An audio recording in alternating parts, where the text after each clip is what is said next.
次の土曜日、釣りに行ってくるから、よろしくな。朝の出勤の時、夫はそう言ってきた。土曜日は翔太の入学式だって言ってたでしょ？ずっと前から話してたわよね。突然の話に驚いた私は、夫に確認した。そんなの知らないよ。俺は釣りに行くから。そう言い残して、夫は玄関を出て行った。私は玲子、夫と息子の3人で暮らしている。夫の剛は2歳年上の会社員。一人息子の翔太は活発な子だ。私と結婚する前から夫は仕事そっちのけで魚釣りに熱中している。付き合っている頃は熱中するものを持っている人はかっこいいなと憧れていた。いざ結婚してみると、家庭のことを顧みずに釣りばかりしている夫に呆れてしまった。息子が生まれるまでは夫の好きにさせてやろうと考えていた。友達や母からも、子供ができるとガラッと変わるから大丈夫だよ。心配するなと言われていた。実際、私の父も長男である兄が生まれるまでは毎日のように麻雀に出かけていたそうだ。そんな父でも兄が生まれた途端に夜遊びをやめてまっすぐ家に帰ってくるようになったと母が笑う。私は母の言葉を信じていたが、夫には全く通用しなかった。翔太を妊娠したと夫に報告した時も、そうなんだ。まるで他人事のように答える夫に驚かされた。子供が生まれたら、育児とか家事とか少しは手伝ってくれるよね。恐る恐る尋ねると、俺は仕事してお金を稼いでくるから、家のことはお前がしっかりやってくれよ。ものすごく不満そうな顔で私を見つめてきた。翔太が生まれる前から夫は家事を一切しない。お金を稼いできていると主張している夫は家計の実態に気づいていなかった。翔太が生まれる直前まで私は仕事を続けており、夫の給料よりも多く稼いでいた。おまけに夫は釣り道具を購入したり、釣り船や宿泊代などでかなり消費している。正直、夫の給料はほとんどを自分のために使っていることが多い。私たちが今住んでいるマンションの家賃も私の給料から支払っている。私は翻訳の仕事をしており、専門的な知識が必要なので、普通のサラリーマンとは違っている。翔太が生まれるまでは私の給料があったので、夫の給料にあまり期待しなくても大丈夫だった。ところが、出産のため産休に入ると、私の給料は期待できなくなる。夫にそのことをいくら説明しても、今まで大丈夫だったんだから、これからも大丈夫だろう。お気楽なもので何もわかっていない。仕方なく、結婚前に貯めていたお金を使った。私の仕事は自宅でもできるので、産後3ヶ月くらいから徐々に仕事に復帰した。翔太が寝ている合間を見計らって仕事をしようとしても、赤ちゃんはすぐに目を覚ます。なかなか仕事は進まなかったものの、理解ある会社で助かった。夫は仕事を再開した私を見て、内職でも始めたのか？大したお金にもならないんだから、やめてしまえ。などと言ってくる。元の会社に復帰したと言っても信じていなかった。育児を手伝ってくれない夫は、翔太が生まれてから余計に釣りに出かけるようになった。週末は必ず釣りに出かける夫に聞いたことがある。そんなに釣りにばかり行って、翔太のことは気にならないの？夫は真剣な顔をして話した。夜泣きがひどいから家にいたくないんだよ。ゆっくり休んで釣りに行きたい。魚釣りのことしか頭にないようだ。こうなると、私も夫がいない方が楽でよかった。翔太が夜泣きをすると、夫は怒鳴ったりはしないが、不機嫌な顔をしている。夫の不機嫌な顔を見ながら気を使っているよりは、留守にしてもらった方がこちらも気が楽だ。翔太が1歳の誕生日を迎えた時も、夫は釣りに出かけて不在だった。その時は私の両親がお祝いに来てくれたので、華やかでよかった。剛さんは仕事なの？夫の不在を母は不思議に思っている。釣りに出かけたのよ。私の答えを聞いた父が怒り出した。初めての子供の1歳の誕生日に釣りに行く父親がいるか？あの人には翔太より自分の釣りの方が大切みたいだから。私の両親は呆れて聞いていた。翔太も物心がつかない頃はそれでよかった。しかし3歳くらいからは夫がいる時の方が不自然だと思い込んでいる。夫がいない時の方が生き生きしているとは言い過ぎかもしれないが楽しそうにしている。翔太は夫が自宅にいてもパパ遊ぼうなんて言ったことはない。パパとは呼んでいるがどう思っているのだろう。夫のことはただ一緒に住んでいる人としか見ていないのだろうか。幼稚園の運動会でも夫はいつも通りに運動会には参加しない。親子で走るレースもあるから翔太と一緒に走ってあげてよ。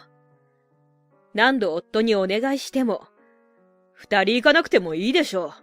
子供の運動会なんて見ても面白くないよ。全く聞く耳を持たないで釣りに行ってしまう。僕はママがいれば大丈夫だよ。本心から翔太がそう言っているかはわからないが、夫のことは期待していないようだ。それでも翔太の友達がお父さんと一緒に走っているのを羨ましそうに見ている息子。女親の私ではなかなかお父さんたちのように早く走ることはできない。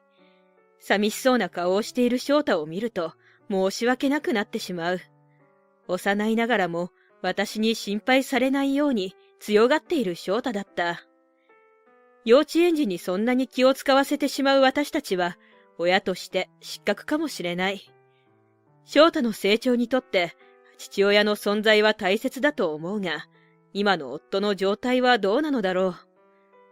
翔太の小学校入学の時も、夫と私は入学式の参加のことで喧嘩してしまう。朝の出かけに入学式の日は釣りに行くと言っていた夫に、小学校の入学式くらいは参加してよ。翔太にとっては一生に一度なんだから。私は出席するように懇願した。入学式？めんどくせえな。別に俺が行く必要ないでしょ。釣りの予定も入ってるし。夫はどうしても入学式には参加したくないようだ。翔太のことが可愛くないの？感情的になった私は泣きそうになりながら夫に聞いた。翔太も俺に懐いてないし、よくわからないな。寂しそうな顔をしながら、ぼそっと夫が言った。今からでも遅くないから、翔太と真剣に向き合ってよ。夫は一瞬、はっとした表情になった。いや、俺は参加しないよ。すぐにめんどくさそうないつもの顔に戻った夫は、そのまま立ち去っていった。結局、小学校の入学式は私だけが参加した。父親も参加できるように土曜日にしても無駄だった。小学生にもなると、自分の父親が他の家庭と違うことに翔太も気づいている。誕生日のたびに夫は出かけていない。釣りの予定がなくても、翔太の誕生日だけど飲みに行ってくる。釣り仲間の集まりがあるんだよ。様々な理由をつけては出かけてしまう夫。普段は夫がいなくてもあまり気にしていない翔太も誕生日の時は、パパは僕のこと嫌いなのかな？寂しそうに私に聞いてくる。そんなことないよ。パパは翔太のことが大好きだよ。いくら言葉で慰めても、夫の行動が伴わないので、翔太は寂しい思いをしている。結局、翔太が小学校の時は、授業参観も運動会も私だけが参加した。翔太の誕生日もクリスマスも夫は何か理由をつけて家にはいない。ここまで徹底している夫に対して翔太も逆に感心しているようで、僕とは絶対に関わり合いたくないんだね。僕のことを全否定しているんだ。小学校の卒業式の帰り、翔太はそう言ってきた。否定しようとしたが、私はやめた。もう中学生になる翔太に嘘の言い訳をしても見抜かれてしまう。中学校に入ると翔太は部活で忙しくなってくる。今週末は練習試合があるから弁当お願いね。卓球部に入った翔太は土日はいつも練習や試合などで家にはいない。逆に夫は最近釣りに行くことも少なくなり、土日も家にいることが多くなってきた。40代半ばになってきた夫は以前のように釣りをする体力もなくなってきた。一緒に釣りを楽しんでいた友人たちも体調を崩したり、親の介護が始まったりしたようだ。翔太が生まれたばかりの頃、夫はよく言っていた。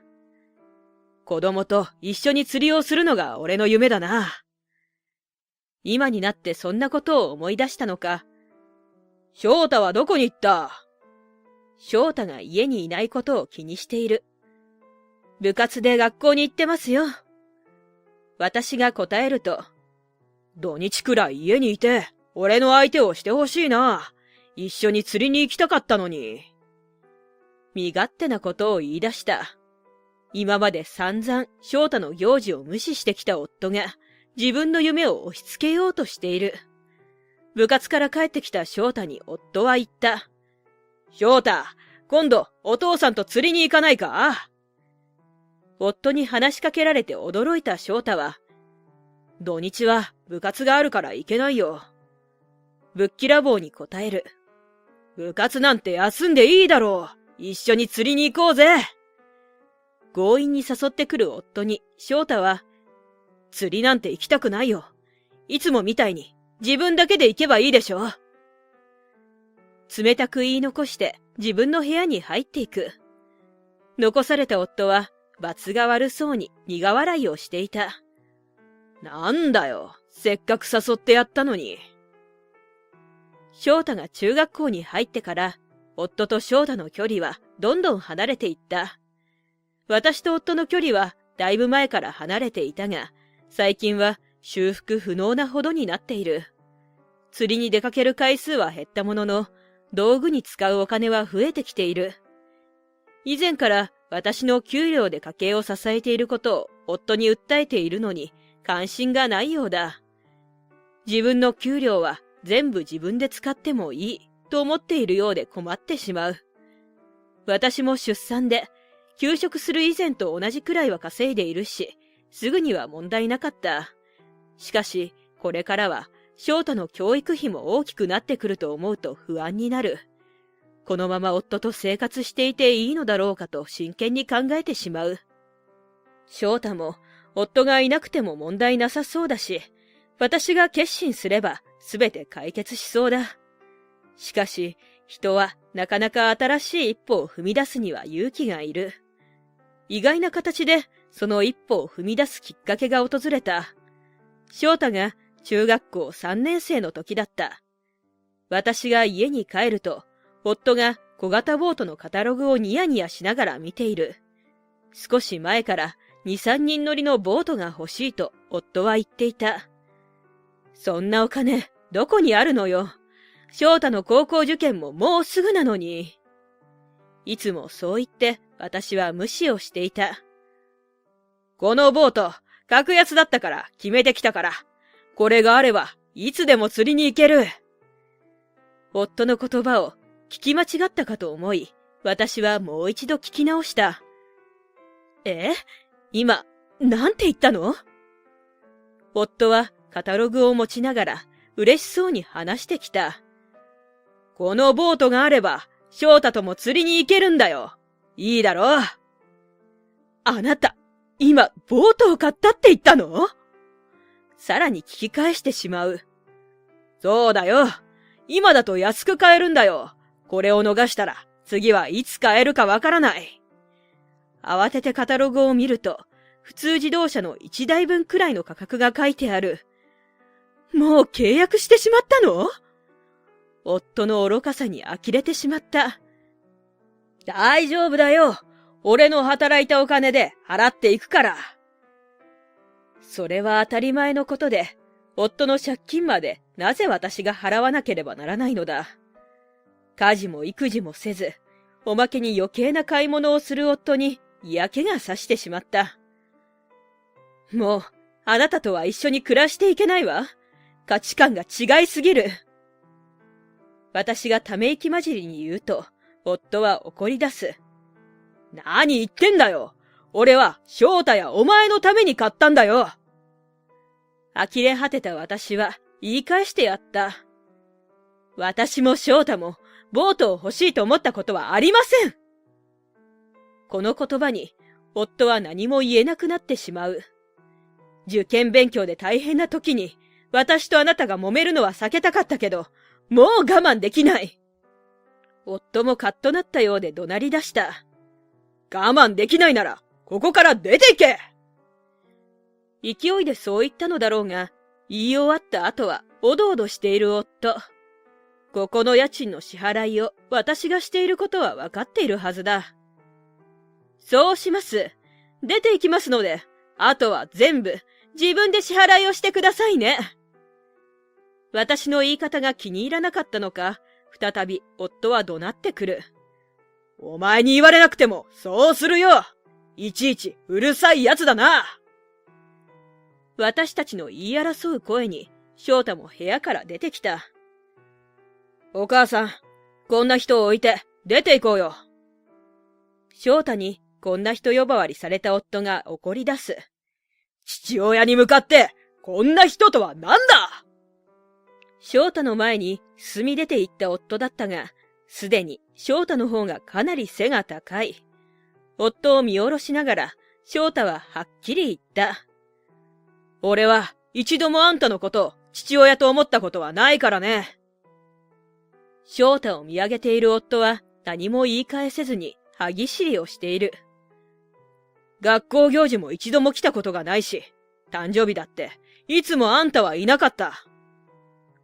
夫は何か言い訳をしようと口を開いたが、言葉が出てこないようだ。遊んでもらった記憶もないのに、最近は強引に釣りに誘ってくる。私が二人の間に入って止めようとしたが、翔太は話し続ける。その上、借金まで作ってどうするんだよ！この一言には、夫も下を向くしかなかった。翔太、もうそのくらいにして。あなたもお母さんと一緒に出ていくわね。少し涙目になっている翔太は黙ってうなずいた。とりあえず、その日は私の実家に行った。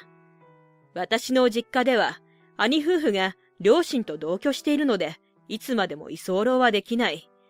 こんなこともあるだろうと気になる物件を探していたので、住むところはすぐに見つけた。中学校からも遠くなく、翔太も不満はないようだった。正直、以前住んでいたマンションより新しいので、私は気に入っている。夫がいない時を見計らって、荷物も運び出し、翔太との二人暮らしが始まった。家賃も前のマンションと同じくらいで、私の給料でも余裕で暮らしていける。今まで通り、自宅で仕事もできるので、翔太の世話もしっかりできる。高校受験を控えた翔太を、私たち夫婦の言い争いで邪魔をしてしまったのは申し訳ない。あの人の顔を見ないだけでも、だいぶ勉強がはかどるよ。未だに父親のことをあの人と呼んでいる。私も夫との離婚が成立して晴れ晴れとしている。こんな身勝手な夫から慰謝料を取ってやりたかったものの無理のようだ。その代わりしっかり養育費は払ってもらうので、しっかり書面も作ってもらった。もし養育費を払わないときは給料から取れるように書類も作ってもらった。費用はかかったが、夫は養育費の支払いをできなくなりそうなので、しっかりと対処した。ボートのローン返済と家賃だけでも、夫の給料はほとんどなくなってしまう。そこから養育費を取られたら、手元に残るお金はわずかしかない。ボートなど早く処分してしまえばいいのに、と考えてしまう。私が思っていた通りに、すぐに養育費の支払いは滞ってしまった。あとは、弁護士にお願いをして、夫の給料を差し押さえてもらった。